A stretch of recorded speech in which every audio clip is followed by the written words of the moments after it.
One of the other themes that keeps coming up quite a few times is postpartum depression. So a lot of you guys have talked about how scary that sort of sidebar was to understand how postpartum depression can really have a really negative impact on development.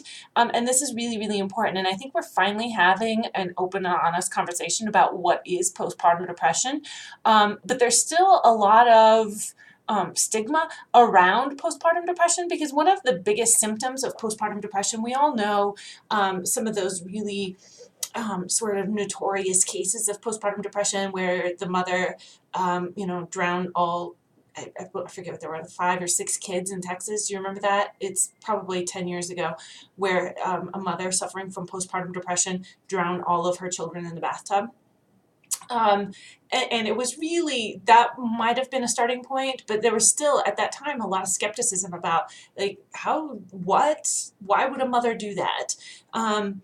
So I think there's a lot of people who have postpartum depression who are afraid to talk about it because they don't want to be thought of as somebody who's going to be dangerous to their children. Although that is one of the dangers of postpartum depression. It's not always the case.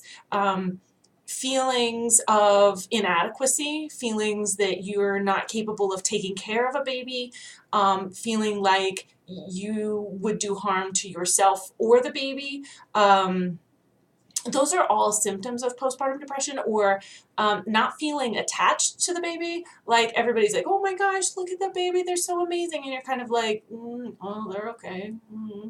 But people feel like that's not an okay feeling to have, and they can't admit that they're not feeling like, wow, babies are awesome when they have a baby. There's all kinds of like expectations of what a new mother should feel, and when she doesn't feel that, she feels like, she's doing it wrong, and to admit it would be really difficult or would open her to judgment. So there's a lot of stigma still attached, and a lot of women are not coming forward to say, hey, this is what I'm feeling like, and I'm not feeling well, because nobody wants to be thought of as, one, crazy, quote unquote, right? But 2, nobody wants to be thought of as somebody who's dangerous to their children.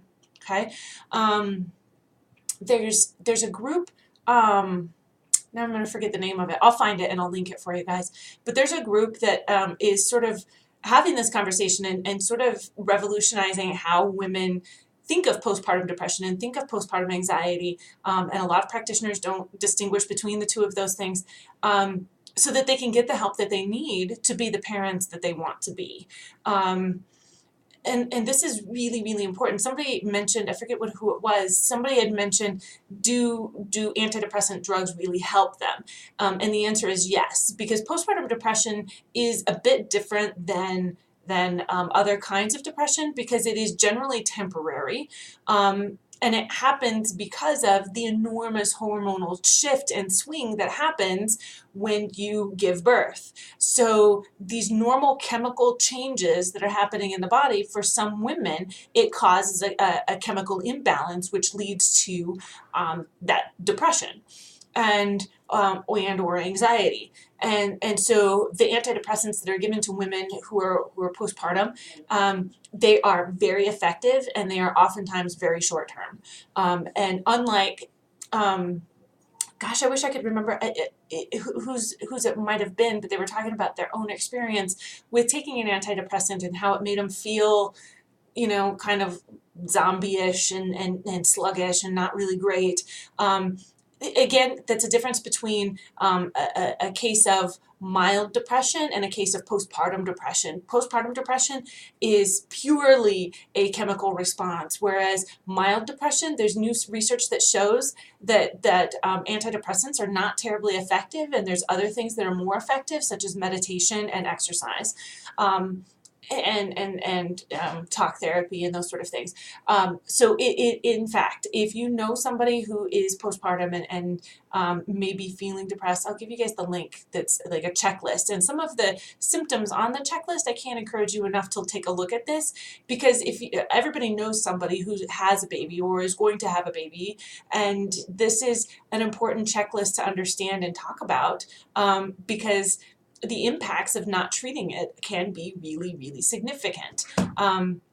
Both on the development of the child, that we learned about in the textbook, and then there's always those, really horrific, notorious cases like the woman in Texas who drowned all of her children, which is an extreme example of postpartum depression resulting in psychosis. All right, so I'll post that link for you guys. But again, important conversation to have. Postpartum depression is real. It is treatable. Use drugs to do it. It's that easy.